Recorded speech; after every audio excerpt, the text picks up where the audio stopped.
Hello नमस्कार, मेरा नाम है आरजे राज। आप देख रहे हैं 3304th episode of India's most happening Facebook live show का नाम है राज ki Baat, man of honour के साथ। Really want to thank Parik brother jeweller presenting Raaz ki Baat man of honour in association with Jeswani design studio by architect Bhushan Jeswani. Also a big thank you to Hyatt कुटो by Nikki Rangoonwala. इनके not forget to thank brain machine home automation company by Ankit तांबे।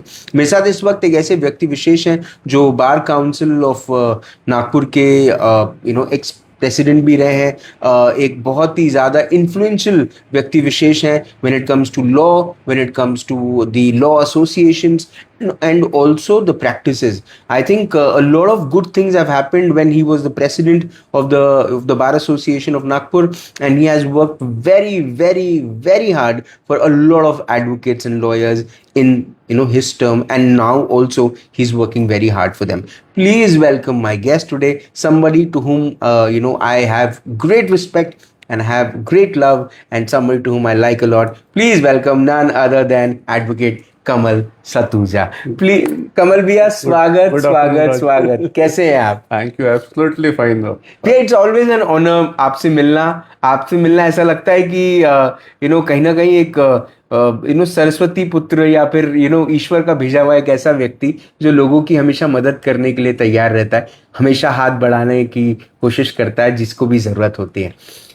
ये जो ये नाम जो है कमल, ये कोमलता से आता है। आप क्या जब छोटे थे, क्या सपने थे, क्या करना था? क्या यही करना था जो कर रहे हैं, या फिर करना कुछ और था लेकिन कर कुछ और रहे हैं? मेरे फादर का ग्रोसरी शॉप था, तो मैं पढ़ता था तो मुझे लगता था कि पढ़ने के बाद में फादर का बिजनेस ही संभालना। But my mother, he always want me to study well, and she always wanted me to become a lawyer, or she wanted me to become a good officer, so that with that education my son will be able to serve the society well and make a nation where everyone should live happily and in a very proper manner. So the wish of my mother, that was paramount to me, and that made me to study and become a lawyer, and because of her blessings today I am able to successfully serve the fraternity and the society at large. But when it comes to serving, एक हमेशा से एक hurdle रहता है एक advocate के जीवन में, और वो है कि पहले मैं अपना पेट भर लूँ, है ना, थोड़ा सा मैं अपने परिवार के बारे में सोच लूँ, फिर मैं दूसरों की मदद कर पाऊँ। क्या एडवोकेट कमल सतूजा के पास इतने पर्याप्त क्लाइंट्स हैं कि जिसके बाद कमल भैया को लगता है कि अब मैं समाज के लिए कर सकता हूँ? क्योंकि पहले समाज के लिए करने से पहले तो अपना पेट भरा रहना चाहिए कमल भैया। देखिए, एक पेड़ को उगाना है जी, और फल खाना है जी, तो उसके लिए आपको बीज बोना पड़ेगा, जमीन तराशना पड़ेगा, पानी देना पड़ेगा, फिर ही फल मिलता है। आप अगर समाज के काम आ रहे हो, समाज के लिए आप सर्व कर रहे हो, तो समाज भी आपको वैसे ही अच्छे रेसिप्रोकेट करता है और वैसे ही आपको फल मिलते हैं समाज की तरफ से। तो आप अगर समाज को कुछ दे रहे हो तो समाज आपको मल्टीपल टाइम चीजें वापस कर रहा है। आप एक कदम, जैसे कहा जाता है कि आप ईश्वर की तरफ एक कदम बढ़ो तो ईश्वर 4 कदम चल के आपके पास आता जी। तो हमारे लिए समाज भी ईश्वर का दिया हुआ एक बहुत अच्छा स्वरूप है। आप समाज के लिए काम करोगे तो समाज आपको वापस करता है, हमेशा उसके फल 4 गुना वापस करता है। लेकिन आप तो सिर्फ सिंधी समाज के लिए नहीं, आप सभी समाजों के लिए काम करते हो। एक महाराष्ट्रियन व्यक्ति हो, वो बौद्ध समाज से आया हो, वो क्रिश्चियन समाज से आया हो, वो सिख समाज से हो, वो किसी भी समाज का व्यक्ति हो, आप उसके लिए हमेशा साथ देने के लिए खड़े होते हैं। आपने ऐसे भी केसेस लड़े हैं लाइफ में, आप उसके बारे में बात नहीं करते, जहाँ पर 1 रुपए भी नहीं लिए, किसी ने 1 ही रुपए दिया और बोला भैया मेरा केस लड़ लीजिए, आप उसके लिए कोर्ट में खड़े हो गए, न्याय दिलाया।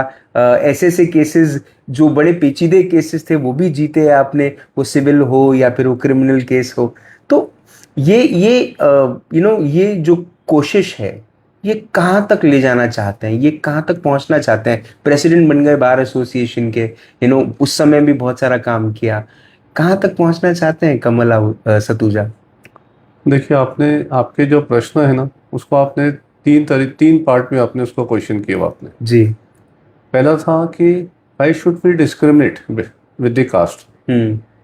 ईश्वर ने जो बनाया है इंसान को, जी। तो उसने कोई जात पात ईश्वर की बनाई हुई नहीं है। ये हम इंसानों की बनाई हुई है कि ये पर्टिकुलर ये कास्ट का है, ये दूसरा ये कास्ट का है, तीसरा ये कास्ट का है। जी। हम सब एक हैं, हम इंसान हैं। ये सोच के साथ अगर हम लोग आगे बढ़ते हैं तो हमेशा हम लोग एक अच्छा समाज निर्माण कर सकते हैं। जी। अगर आप हमारे संविधान को भी देखोगे आप, तो हमारा जो संविधान डॉक्टर बाबा साहब आम्बेडकर ने बनाया है, वो संविधान में भी इस तरीके का डिस्क्रिमिनेशन नहीं किया है। जी। तो हमारा संविधान जो है डॉक्टर बाबा साहब आम्बेडकर का बनाया हुआ, उसको पूरी दुनिया मानती है उस संविधान को। और वो संविधान जो है, एक जैसा एक होली बाइबल रहता है, जी। एक कुरान रहता है, भगवत गीता रहती है, रामायण रहता है, उसके बराबरी का एक निर्माण किया हुआ एक संविधान है जी। कि हमको एक समाज कैसा निर्माण करना है, जी। जहाँ पे समानता हो, सब एक हो, जहाँ पे संपन्नता हो, सबको हर चीज, एक बेसिक जो चीजें हैं जीवन में जीने के लिए डिग्निटी से मिलना चाहिए। जी। उसके बाद में एक जस्टिस हो, न्याय मिले। संविधान का जो पहला शब्द भी है ना, उसमें संविधान का पहला शब्द है we the people of India. I करके नहीं बोला गया है संविधान में भी, जी। क्योंकि हम सब एक हैं। जी। हम लोग हमारे स्वार्थ के कारण जाति में लोगों को बांट देते हैं, धर्म के नाम पे लोगों को बांट देते हैं। जी। और ये सब नॉर्मली होता है, जो लोग कर रहे हैं अपने स्वार्थ के लिए करते हैं। जी। क्योंकि समाज जब जब अच्छा निर्माण होएगा, एक अच्छा समाज ताकतवर बनेगा, तो जो लोग डिवाइड करना चाहते हैं समाज को, वो कमजोर होते हैं। सच बात है। तो एक वर्ग है जो समाज को बांटे रखना चाहता है और अपने आप को पावरफुल रखने के लिए समाज को कमजोर करता है इस तरीके से बांट के। तो ये हमको समझना पड़ेगा कि एक ऐसा वर्ग है जो चाह रहा है कि समाज कभी मजबूत नहीं हो। तो कहीं ना कहीं हम पढ़े लिखे लोगों की जवाबदारी है कि हमारे समाज को एक अच्छा स्ट्रांग समाज बनाना है और एक मिसाल बनाना है कि समाज का निर्माण कैसा। राम राज्य क्या है? राम राज्य की कल्पना अगर हम लोग करते हैं तो एक अच्छा स्ट्रांग समाज होना। जी। शिवाजी महाराज का जो स्वराज्य का सपना था, तो एक अच्छा स्ट्रांग समाज होना। स्ट्रांग समाज कब बनेगा? जब हम सब एक होंगे, सबको न्याय मिलेगा, सबको समानता रहेगी, सबकी संपन्नता रहेगी, वही हमारा एक स्ट्रांग समाज बन पाएगा। मेरा दूसरा सवाल था when it comes to the commercialisation of getting somebody legal help, जहाँ पे आपने कई बार बिना पैसे किए भी आप लोगों के लिए खड़े हो गए कोर्ट में। ये सबके साथ तो नहीं होता, या सब करते नहीं, या सबने करना चाहिए, क्या सोचते हैं? नहीं, हमारा लीगल प्रोफेशन में लॉयर्स लोगों के बारे में थोड़ा सा लोगों का मिसकंसेप्शन है कि लॉयर्स लोग समाज के लिए कभी सामने नहीं आते। मैंने देखा हूँ हमारे वकील वर्ग बहुत अच्छा है। लॉयर्स लोग, कोई लॉयर ऐसा है कि 10 में से 1 काम फ्री में कर रहा है, कोई लॉयर ऐसा है कि 10 में से 2 काम एड ग्रेटिस कर रहा है, कभी 3 लॉयर, कोई लॉयर है जो 10 में से 3 काम फ्री ऑफ कॉस्ट कर रहा है। तो लॉयर्स लोग कर रहे हैं, सिर्फ तादाद कम ज़्यादा है उस चीज़ को लेकर। मेरी शुरू से आदत रही है कि हमको भी हमारे प्रोफेशनल ड्यूटी करके हमको भी हमारा परिवार चलाना है जी। लेकिन समाज के लिए भी हमको करना है, क्योंकि हम समाज का पार्ट है। जी। हम समाज को अगर एक उदाहरण नहीं देंगे उनके लिए अच्छा करके कि हम लोग, तो वो समाज हमको कहाँ से उदाहरण देगा कि हम समाज भी अच्छा आगे काम करना है करके। तो एक बॉन्डिंग बनाना है, एक स्पेयर अपने को लोगों को समझाना है कि जब हम सब मिलके काम करेंगे समाज के लिए, तो ही एक अच्छा समाज निर्माण हो पाएगा। तो ये एक फ्री में नहीं कर रहे हम लोग, पैसा नहीं कमा रहे हैं, लेकिन लोगों को जागरूक कर रहे हैं कि we owe so many things to the society and we need to serve the society.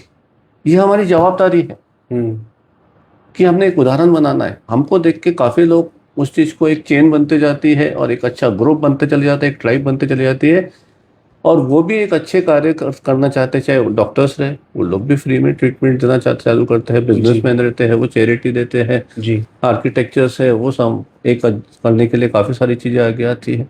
तो जब सब मिलके एक अच्छे कार्य के लिए आगे बढ़ते हैं तो सबका कंट्रीब्यूशन लगता है। तो उसमें मैं भी एक छोटा सा इंस्ट्रूमेंटल रोल प्ले करता हूँ कि एक अच्छा समाज निर्माण हो पाए। मैं भी एक उदाहरण दे पाऊँ कि पैसा सब कुछ नहीं है।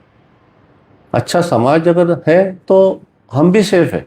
अगर समाज खराब क्रिएट होता है, समाज गलत दिशा पे जाता है, तो आज हमारा परिवार भी कहीं ना कहीं उस गलत निर्माण के उस समाज से अफेक्टेड होता है। कहाँ तक पहुँचना चाहते हैं? प्रेसिडेंट का रोल अदा कर लिए, अब क्या महाराष्ट्र लेवल पे जाना चाहते हैं? कई सारे ये लोग ये भी कहते हैं, सामने तो कह नहीं पाते इसलिए पीठ पीछे कहते हैं कि एडवोकेट कमल सतुजा पॉलिटिक्स में भी उतरने वाले हैं, हो सकता है कि आने वाले वक्त में वो इलेक्शन लड़े। अब गलियारों में बहुत सारी बातें हैं। अब मेरा को ईश्वर ने जो मुकाम दिया है, वो मुकाम की कल्पना भी मैंने कभी नहीं की थी। मैं पल पल ईश्वर को धन्यवाद देता हूँ कि, और हमेशा कहता हूँ ईश्वर से, पल पल कहता हूँ कि आपने मुझे मेरी हैसियत से ज़्यादा मुझे दिया है करके। मेरी ख्वाहिशें कुछ भी ऐसी नहीं है कि मेरे को और बड़ा मुकाम मिले, और बड़ा मुकाम मिले। मैं हमेशा अपने लोगों के कुछ काम आ सकूं, यही मेरी हमेशा से सोच रही है। और मुझे हमेशा एक शेर भी याद आता है, और मैं उस शेर को हमेशा अपने जहन में रखता हूँ। हजारों ख्वाहिशें ऐसी कि हर ख्वाहिश कि पे हर दम ख्वाहिश निकले। पे दम निकले। बहुत निकले मेरे अरमान, लेकिन फिर भी कम निकले। तो ख्वाहिशों का कोई अंत नहीं है। अपनी जरूरतें पूरी हो रही है, अपन समाज के काम आ पा रहे हैं, और सफलता और सुकून में चुनना है तो मैं हमेशा सुकून को चुनूंगा। पर मर्सिडीज और BMW में भी घूम सकते हैं आप, लेकिन अपने आप को हमेशा थोड़ा सा कम ग्लैमर में रखना। आपकी तस्वीर भी मेरे को मिली 8 साल पहले, 9 साल पहले की, मतलब आपने तस्वीर तक नहीं खिंचाई। और एक अभी पास आउट हुआ एक लड़का या लड़की, 2 साल नहीं हुआ, लेकिन अपने आप को ग्लैमराइजेशन करना शुरू कर देते हैं। अपने कोई केस जीतते हैं तो उसका डंका बजाना चालू कर देते हैं। मैं मर्सिडीज के बदले अपने लोगों के दिल में बैठना ज्यादा पसंद करूंगा। क्योंकि मैंने आपको टू व्हीलर पे भी घूमते हुए देखा है, मैंने आपको समोसा खाते हुए भी देखा है, एक चाय की टपरी पे चाय पीते हुए देखा है, और एक पॉश कॉफी शॉप में भी किसी के साथ चर्चा करते हुए देखा है। तो ये जो ये जो इतना वेरिएशन है, इसको कितना एंजॉय करते हैं आप? I always love to be a common man. And when you are a common man, when you always have a feeling that you are a common man, you are able to enjoy your life. Moment you think, आप कोई समय आपका कोई पल आपके दिमाग में आ गया कि आप बहुत बड़े आदमी हो, आप अपने लोगों से बहुत दूर हो जाओगे। राज भाई, हमेशा अपन अगर अपने आप को एक आम आदमी समझते रहे तो आप जीवन को बहुत अच्छे से एंजॉय कर पाएंगे, और आपके अपने लोग बेहिचक आपके पास आते हैं। जहाँ उनके मन में धारणा आ गई कि आप बहुत बड़े आदमी, तो एक आने में उनके आपके पास आने में एक थोड़ा सा रिलक्टेंट हो जाते हैं, हिचक आ जाती है। आप कहीं ना कहीं एक मुकाम पे जाते जाते बड़े बनते बनते, और एक क्रिएशन हो जाता है, एक इंप्रेशन हो जाता है कि आप बहुत बढ़िया, तो आपके अपने लोग बहुत आपसे दूर होते चले जाते हैं। और जहाँ आपका हमेशा एक इंप्रेशन रहा कि ये हमारे साथ का एक भाई है, हमारा एक दोस्त है, और हमारे बीच का एक है, तो हर आदमी आपके पास में अपनी जो मन की उनकी फीलिंग्स रहती है वो लेके आपके पास पहुंचता है। और बहुत अच्छा लगता है जब लोग आपके पास आते हैं और अपने मन की बात शेयर करते हैं, चाहे कोई भी फॉर्म में रहे, चाहे उनकी जरूरत रहे या कुछ अपने मन की बात बताने। क्योंकि हर आदमी को कहीं ना कहीं एक मन की बात बताने के लिए दूसरे व्यक्ति की जरूरत रहती, और वो सबके पास नहीं जाता।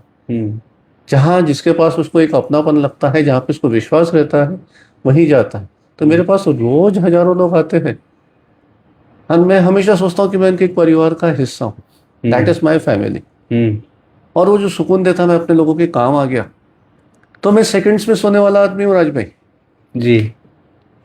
क्योंकि वो मेरे पास निस्वार्थ आते हैं और मैं उनके लिए निस्वार्थ काम करता हूँ जी। मुझे 1 मिनट भी नहीं लगता है। मेरे 56 ईयर्स ऑफ एज में मेरे को कभी 1 मिनट के ऊपर ज्यादा नहीं लगा समय सोने के लिए कभी। जी।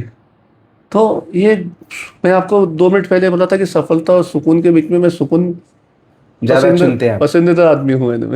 परिवार कैसे आपकी जर्नी को देखता है? आपकी फैमिली में कौन कौन है और वो आपके इस जर्नी को कैसे देखते हैं? मेरे परिवार में भी मेरे फादर है, he is around 86 years. My wife, she is around 54 years. She is a housewife. My son, Shivam Satuja, he has just completed his commerce graduation. He will be also pursuing law. तो एक बहुत अच्छा परिवार है, बहुत अच्छे, उन्होंने हमेशा मुझे कोऑपरेट किया। और अगर मैं एक सफलता हासिल कर पाया हूँ अपने जीवन में, चाहे प्रोफेशनल लाइफ में या सोशल लाइफ में, तो I owe all that success to my family. Hmm. Without their help, it was not possible for me to be at this stage to acquire this position in this society. तो motivation घर से मिलता है. Yes, charity begins at home हमेशा बोला जाता है ना. जी. तो वो एक अच्छा परिवार मिला, एक अच्छा वातावरण मिला, मदर फादर के साथ, वाइफ के साथ, बच्चे के साथ. वही वातावरण की खुशबू जो है, वो खुशबू से वही हमने समाज निर्माण की कोशिश की कि वही खुशबू समाज में भी निर्माण हो और एक अच्छा समाज हम लोग क्रिएट कर पाए करके. और ईश्वर का आशीर्वाद रहा कि हम लोग हमारे लीगल फ्रेटर्निटी के लिए, अपने समाज के लिए एक अच्छा कार्य कर पाए. तो कौन सा केस लड़ने में मजा आता है, मतलब थ्रिल किस में ज्यादा है, criminal case, civil court, family court? देखिए जितना मैं आपको जानता हूँ, आपको फैमिली कोर्ट तो बड़ी तकलीफ होती होगी. देखो क्या होता है, अभी फैमिली कोर्ट में सब डिस्प्यूट जो आते हैं हस्बैंड वाइफ के ही आते हैं. जी. तो हमारे पास जब भी फैमिली कोर्ट्स के मैटर आते हैं, चाहे कभी वाइफ आए चाहे कभी हस्बैंड आए, तो जिस समय हमारे पास वो आते हैं तो बहुत गुस्से में, बहुत आक्रोश में रहते हैं. और उनका झगड़ा जो रहता है, आक्रोश इस तरीके से रहता है कि पति पत्नी का झगड़ा नहीं हो रहा है, जैसे इंडिया पाकिस्तान का वॉर हो रहा है. जी. हम लोग हमेशा, चाहे वाइफ क्लाइंट रहे या हस्बैंड क्लाइंट रहे, पूरी कोशिश की जाती है, उनको समझाया जाता है, उनकी काउंसलिंग की जाती है जी. कि लिटिगेशन का कोई अंत नहीं है. जी. आप लोग लड़ोगे तो फायदा तो वकीलों का होना है. आप तो हमारे लिए दूध देने वाली गाय है, जितना झगड़ा लड़ोगे उतनी हमको फीस मिलेगी. जी. लेकिन यहाँ पे भी फिर हमारे जहन में रहता है कि हमको एक अच्छा समाज निर्माण करना है. जी. हमको हमारा पैसा नहीं कमाना है, प्रोफेशनल ड्यूटी कोशिश करना है कि एक परिवार बचाना. जी. परिवार बचाना भी एक समाज के लिए एक अच्छा कार्य करना होता है. तो हम लोग इमिडिएटली कोर्ट के लिए नहीं भागते हैं कि कोर्ट में फाइल करना है, नोटिस भेजना है. हम लोग 1 महीना 2 महीना समझाते हैं हमारे क्लाइंट्स को, चाहे हस्बैंड रहे या वाइफ रहे, कि लिटिगेशन मत करो, आपस में बैठ के चीज़ों को जो से भी सुलझा सकते हो चीज़ों को सुलझाओ. और नहीं भी सुलझ रही है चीज़ें तो आप आपसी सहमति से चीज़ों को ख़त्म करो, चीज़ों को. जी. तो वो 1-2 महीने का जो हम लोगों का प्रयत्न रहता है, जी. तो हमको 10 में से 6-7 केसेस में कामयाबी मिलती है. जी. तो अगर कोर्ट जाओ तो समय का कोई निश्चितता नहीं रहती है. 1 साल लगता, 2 साल लगता, 10 साल लगता, 20 साल लगता, उम्र गुजर जाती है, चाहे लड़की रहे या लड़का रहे. जी. और वो 20 साल बाद अगर पीछे देंगे तो पूरी जिंदगी का उनका जो एक जीने का मकसद था वो खत्म हो चुका. सच बात. तो हम लोग अगर 10 में से 6-7 केसेस में भी सेटलमेंट करा देते हैं आपसी तड़जोड़ करके, जी. तो हमको लगता है कि हमने भले हमको फीस कम मिली, कई बार नहीं भी मिली, तो हमने एक अच्छा समाज निर्माण करने की कोशिश की है हमने. कोशिश वही है. भैया, अब चूंकि एक लंबा अरसा लॉ में, इस फील्ड में हुआ, उसके साथ ही साथ अब लॉयर्स के कंसर्न्स, लॉयर्स के डेवलपमेंट के लिए, उनके सपोर्ट के लिए एक बहुत बड़ी भूमिका आपने अदा करी एज अ प्रेसिडेंट. अब there are other people who are taking the responsibility. पर देखा गया है कि वक्त के साथ राजनीति और राजनीतिक सिंबल ये कोर्ट में इंट्रोड्यूस हुआ है. वक्त के साथ पॉलिटिकल पार्टीज़ का इंट्रोडक्शन हुआ है. कोर्ट के जब बार एसोसिएशन के जब इलेक्शन होते हैं तो जो लोग खड़े होते हैं उसमें लाखों रुपए खर्चा होता है, पार्टीज़ होती हैं, बहुत सारी अफवाहें हैं आसपास. जो नेता जीतने के लिए बहुत सारी कोशिशें करते हैं, गिफ्ट देते हैं, वो जो नॉर्मल इलेक्शन में होता है वो किया जाता है. आप इन सब चीज़ों को जब देखते हैं, कितना दुख होता है, कितनी तकलीफ होती है? देखिए, वकालत एक नोबल प्रोफेशन है और वकील लोग वकालत करने कहाँ जाते हैं? न्याय मंदिर में जाते हैं. जी. तो न्याय का मंदिर है वहाँ पे सब वकील लोग आते हैं, अपनी प्रैक्टिस करते हैं, लेकिन एक हर जगह पे एक एसोसिएशन रहता है. जी. तो एक आइडियोलॉजीज रहती है, वो आइडियोलॉजीज को फॉलो करके कुछ 2 ग्रुप्स बनते हैं, इलेक्शंस आते हैं. इलेक्शंस होने के बाद में 15 दिन बाद सब अपना वापस एक परिवार जैसे जुड़ जाते हैं और अपने काम में लग जाते हैं, चाहे कोई भी जीते, कोई भी. लेकिन पिछले 10-12 साल से मैं वहाँ देख रहा हूँ, मेरी 32 ईयर्स ऑफ प्रैक्टिस है, लेकिन 12-13 साल से देख रहा हूँ कि वहाँ पे पॉलिटिकल पार्टीज का इन्वॉल्वमेंट बहुत बढ़ गया। जी। वो जगह एक मंदिर है, लोगों को न्याय मिल रहा है, जहाँ पे पॉलिटिकल पार्टीज का कोई रोल नहीं रहना चाहिए। जी।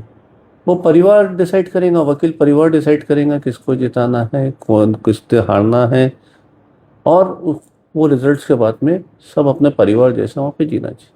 जी। लेकिन जहाँ पॉलिटिकल पार्टीज का इन्वॉल्वमेंट आ जाता है, वो स्थिति में पूरा माहौल वहाँ पे खराब हो जाता है। जी।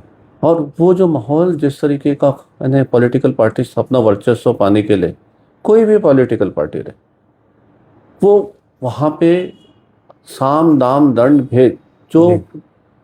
न्याय मंदिर के बाहर जो इलेक्शंस होते हैं, चाहे कॉरपोरेशन का रहे, चाहे आमदार करे, खासदार करे, वही चीज़ें यहाँ पे वो लोग लागू करना चालू करते हैं। जी। तो वातावरण काफ़ी दूषित हो जाता है, और वो एक दुश्मनी का भाव बन जाता है पॉलिटिकल पार्टी से। जी। तो वो जो दुश्मनी का भाव बन जाता है, तो वो इलेक्शन के बाद में भी माहौल उसी तरीके का दूषित रहता है। जी। तो इस तरीके का वातावरण न्याय मंदिर में, जहाँ न्याय की देवी सब कुछ देख रही है, वहाँ पे भी जाके ये पॉलिटिशियंस लोग और पॉलिटिकल पार्टीज लोग जो इन्वॉल्व होते हैं, ये बिल्कुल गलत है, ये नहीं होना चाहिए। हम आज वकील बोले तो एक लोग उसको देखते हैं, एक रोल मॉडल जैसा देखते हैं। जी। अगर इस तरीके का वातावरण देखेंगे तो क्या उदाहरण हम समाज को देंगे हम चीज़ों को। कहीं ना कहीं एक वकील की छवि भी खराब होती है, संस्था की छवि खराब होती है। तो हमारा हमेशा प्रयत्न रहा है कि पॉलिटिकल पार्टीज का इन्वॉल्वमेंट न्याय मंदिर में नहीं होना चाहिए। नहीं होना चाहिए। ये कंसर्न है मतलब। यस। अब आगे क्या? 32 years of practice, 32 years of service, है ना? अब बकेट लिस्ट में क्या है? सामाजिक तौर पर, सोशली, प्रोफेशनल तौर पर और पर्सनल तौर पर क्या करना चाहते हैं एडवोकेट कमल सतुजा? मैं जो आज तक के करते आया हूँ, मैंने आपको कहा मुझे वो सुकून देता रहा, जी।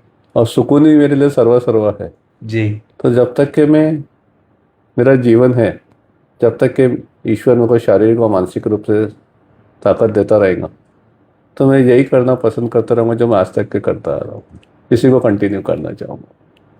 जिंदगी की अगर सुनहरी किताब लिखी जाती, किताब के सुनहरे पन्ने पर सुनहरे अक्षरों में ये नाम लिखा जाता है एडवोकेट कमल सतुजा, उसके नीचे कौन सा ऐसा कोट, कौन सी ऐसी बात, कौन सा ऐसा थॉट लिखा रहना चाहिए जिसे पढ़ने के बाद लोग ना ही सिर्फ इसे पढ़ें, ना ही सिर्फ इसे समझें और अपने जीवन में इसे अप्लाई भी करें?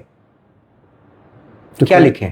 एक बहुत ही अच्छा फिलोसफर था, दार्शनिक भी बोलते हैं हम लोग हिंदी में, मार्क ट्वेन करके बोला जाता है उसको। मार्क ट्वेन, बिल्कुल। उसका एक कोट था, it is better to deserve and not have it than to have it and not deserve it. Hindi में इसका मतलब होता है कि मैं कोई चीज़ का हकदार हूँ और मुझे वो चीज़ नहीं मिल रही है तो चलेगा, कोई बात, लेकिन जिस चीज़ का मैं हकदार नहीं हूँ और वो चीज़ मुझे मिल रही है तो भी वो नहीं चाहिए, कोई काम की नहीं है, कोई काम की नहीं, कोई काम की नहीं। तो what I deserve it, and if I'm not getting it, still I am happy with my life. भैया मैं उम्मीद करता हूँ कि जिस किस्म का जीवन आपका रहा है, जिस किस्म की सेवा का भाव आपके अंदर रहा है, जिस किस्म की सेवा आपने करी है, जिस किस्म का साथ आपने लोगों के साथ निभाया है, जिस किस्म से आपने आंसुओं को मुस्कुराहट में तब्दील किया है, आप जो डिजर्व करते हैं ईश्वर आपको वो दे। ये मैं इस शो के माध्यम से ये मैनिफेस्ट कर रहा हूँ या प्रार्थना कर रहा हूँ, और मेरे को पता है कि अगर मैं वाकई में सरस्वती माँ का आशीर्वाद है मुझ पे, तो ये उस सरस्वती माँ तक पहुंचे, क्योंकि एक बार कहते हैं कि लक्ष्मी देकर तो छीनी जा सकती है, लेकिन जो सरस्वती देती है उसको छीनना मुश्किल ही नहीं, नामुमकिन है। उम्मीद करता हूँ, मैं बिलीव करता हूँ सरस्वती माता अपनी जबान पे विराजमान हमेशा रहती है, जी। करके बोला जाता है कि हमेशा आपको अच्छा बोलना है और अच्छे कार्य करना है। तो बस आप भी अच्छा कार्य ऐसे ही करते रहें और लोगों को इंस्पायर करते रहें। आप इस शो पर आए, आपने अपना वक्त दिया, आपने मुझसे बात की, ये मेरे लिए सौभाग्य की बात है।